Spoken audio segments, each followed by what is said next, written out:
This is another conceptualization of everything you're seeing, and we're going to talk in Journal Club about views where you go just above the symphysis and you direct your beam in a transverse cut down through the bladder in order to get information about the rectum here, and about how you can take other cuts like, okay, let's tilt it more to do a cut where we go through the ischial spine, and then let's tilt it even more for that cut where we go through the bladder neck, and what all those different cuts can tell you about the rectum. So, when you're scanning bladder, the bladder window is often your window to other things also. This is a typical artistic representation of where ovaries lie, but ovaries can lie pretty much anywhere they want. But you can see why when you send patients to the radiology department and you say, tell me about the ovaries, they send them back if the bladder is about this full.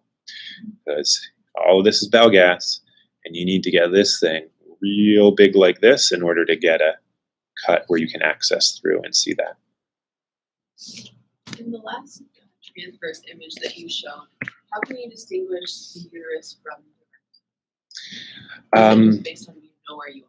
So some of it is echo texture.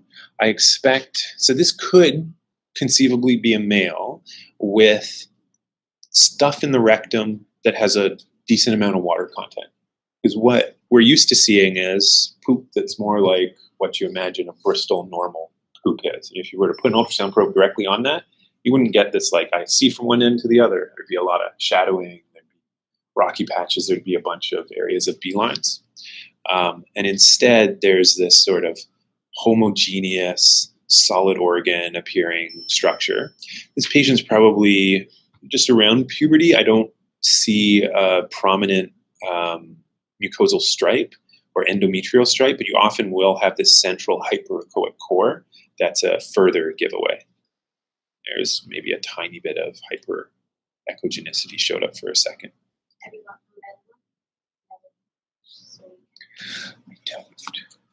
don't. Sorry. Should have one with prostate to show you. Just another example of what the uterus looks like. That folded over 90-degree cervix is here, vaginal stripe there. So, what are we going to do with knowing how to scan kidneys and a bladder? Well, the simplest thing is kind of like the gateway drug of doing POCUS. Not everyone believes in this. When I talk with people here in our Emerge, there's not a ton of excitement about the idea of, I'm going to cath a kid. I don't want it to be a dry cath. I'll scan ahead of time. There's more shrugs than there is excitement. But then people don't like it when that parent who you had to talk into the cath has a dry cath, and now you want to repeat it, and they say no, and you're like, okay, so do we bag? Do we just send them home? It's all messy. Like, that small time investment can save you from those things. There's a body of literature about like how often doing a pre-scan allows you to change your plan and divert and be more successful. And you go from something like an 80% success rate to a 95% success rate in your caths. So there's some value. So for this kid, you might come over and say, well, I want to say, do a cath now, do a cath later, but then how am I going to decide that? Like, what bladder volume allows me to decide that?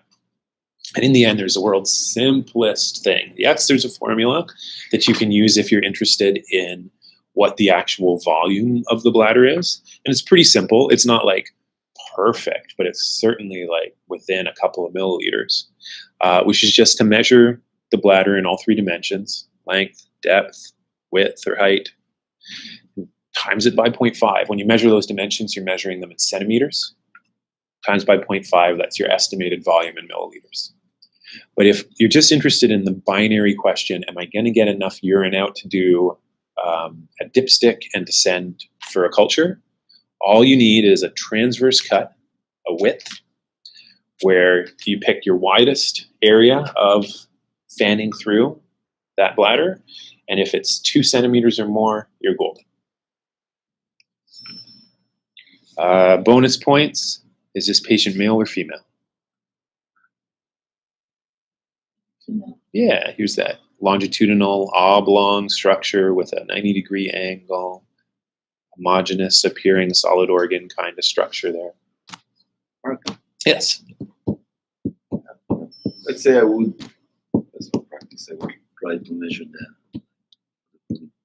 So first you do a cut like this and like that, right? That's the length and the width. Yeah. And then I'd say depth, depth, width, and then length. All right. For a while, people here were talking about this idea that scan your urinary tract infection kids, especially the younger ones, real quick to say, do they have one kidney or two kidneys? Because having a single kidney is not uncommon. And the idea was, well, you know, if you're a febrile UTI with one kidney, you should probably start on IV antibiotics and come in and go home later. And then I dug around a little in the literature trying to find, like, this is a cool idea, how POCUS changes management, but is there really a body of work that supports that idea? I haven't been able to find it yet, but you'll still hear people kind of referring to this, and in textbooks you'll still find occasionally people writing, you know, when to decide on IV versus PO, home versus admit, the presence of genital urinary abnormalities. But it's kind of like this vague, like, that makes sense, and we're not going to define what the abnormalities are further. Like, does a horseshoe kidney need to come in? Nobody knows. Okay. What is your clinical question for this patient? And then why in a patient with IBD would they get stones? Near, who is studying for this exam? I haven't reached the gastro emergency. IBD, why do they? No, I'll don't worry. I'll give you guys an explanation in the next one. So, Calcium oxalate. whoa, Zumba!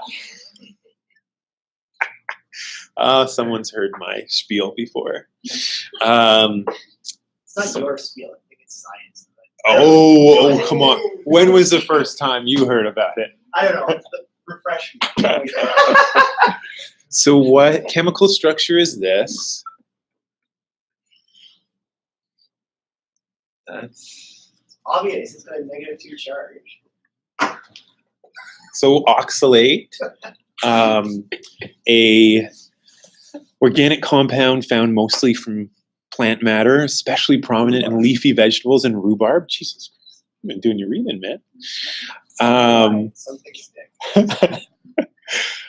It has a -2 charge. Free fatty acids have a negative charge. Calcium has a 2+ positive charge. So one of the prominent features of IBD is that you get steatorrhea. So you lose a lot of this.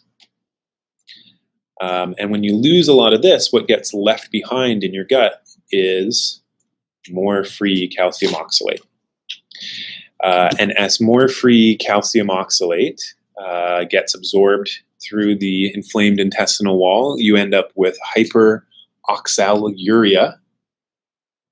As you're losing these free fatty acids, you're left with some of its cation of more calcium in the gut. So you're kind of absorbing both of these two in now higher amounts, and your kidney is now filtering more of these two things together. These two things together in urine love to precipitate. So the type of stone you find more in IBD are calcium oxalate stones.